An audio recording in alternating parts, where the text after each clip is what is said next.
What you're looking at above my head are the three topics for discussion for the current calling of a convention of states under Article 5 to propose amendments to the U.S. Constitution. The federal government has no say in this process. It's important to note that. All 19 that have passed these resolutions have the same three topics. They're identical. They're for term limits, fiscal restraints, and government overreach. Has the John Birch Society convinced you that Convention of States is manipulating and utilizing hand-selected clips to go ahead and make you believe that Antonin Scalia was in favor of Convention of States? They're lying to you. Your instincts might tell you, well, it's the John Birch Society. I should believe these people.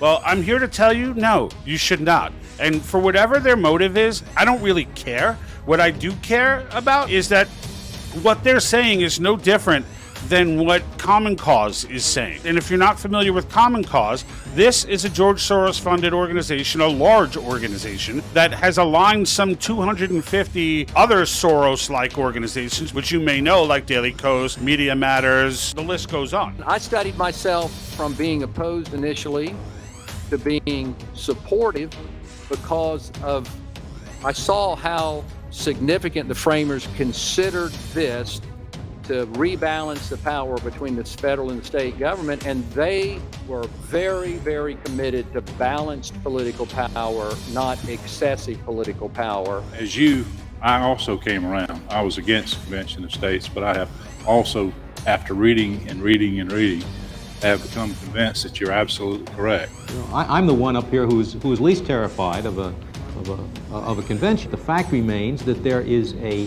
widespread, deep feeling of powerlessness in the country. One sees it on every side with respect to many issues, not just the budget issues. The basic problem is simply that the Congress has become professionalized.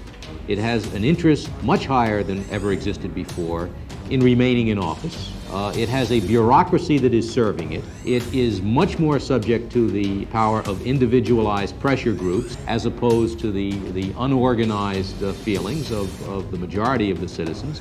All of these reasons have created this feeling, which is real and which I think has a proper basis, of powerlessness. One remedy for that, the one specifically provided in the Constitution, is this amendment process which bypasses the Congress. If we don't instigate, fulfill, be a part of this next American revolution without the bullets, there's nobody else there. And it's always the 1 or 2 or 3% of active citizens who understand enough to be on that bridge, in that town square, willing to stand up, put their boots on the ground and say, I will fight for my very freedom. And I'll tell you, this organization is my A number one. A number one. I don't take a dime.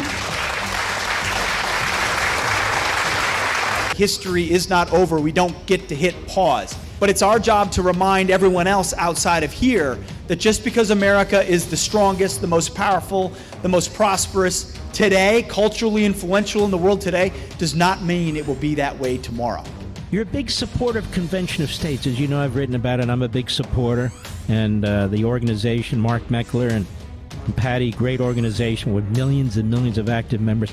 You support that movement, don't you? And why do you support it? I'm convinced that we're not going to save the country unless we get structural changes in the Constitution to rein in the entrenched politicians in D.C. You can do through the states, which is the Article 5 convention, where 2/3 of the states trigger a meeting where you can draft amendment or amendments and then send to the states for ratification. In each case, though, Mark, because there's a lot of fear-mongering about Article 5, in each case, the ratification is the same. 3/4 of the state legislatures must do it. And so sometimes people say, oh, yeah, I'd love to have a balanced budget requirement. I'd love to have term limits for Congress.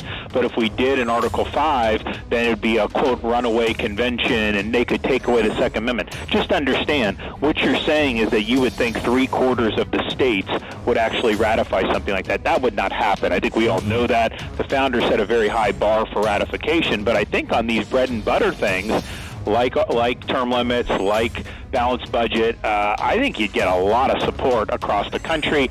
There's one path. One. That's it. Doesn't matter all the little nuances that go on. They're trying to do this, they're trying to do that, they're trying to do... Forget all that. It's noise. Get rid of it. Get it out of your head. There's one thing you should be focused on right now, and that's getting this convention called. One thing. That's it.